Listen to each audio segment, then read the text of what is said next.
out there, my name is Milesy and welcome to my channel. Today I have my husband helping me. Hello.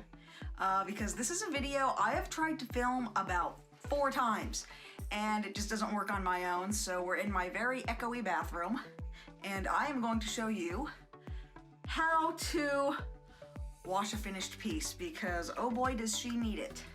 So what we need, very basic, we need a sink. I dye a lot of stuff in this so it's pretty stained, but that's fine.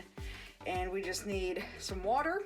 I'm going to use some slightly warm water just so that I don't freeze, and any soap will do. So we're gonna, basically I just don't want to freeze to death. But you don't want it to be too hot either because you do have the potential of making your colors run a lot more than you might want them to, which is, you know, any amount. But you can see most of that ink comes right out even before we hit the soap. So I'm just going to give this a quick little one. You need to kind of scrub it a little bit with your fingers to really get in there.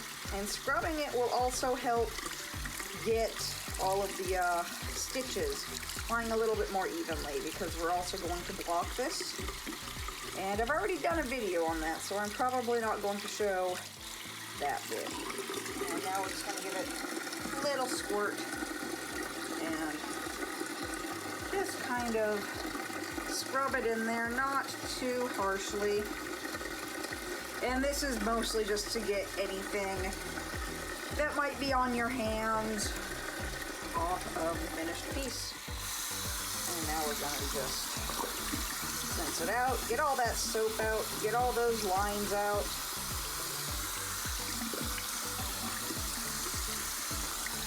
And I want to get the whole thing wet because I am blocking it and that makes it easier.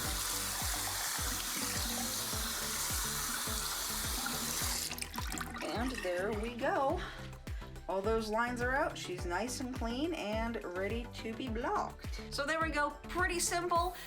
It's just really hard to film on my own for some reason, so I know a lot of you guys have been asking for this. So hopefully that answers any questions you guys have had, but thank you guys so much for watching. Thank you for liking, commenting, subscribing, all that fun stuff, and I will see you guys again next time. Bye. Bye.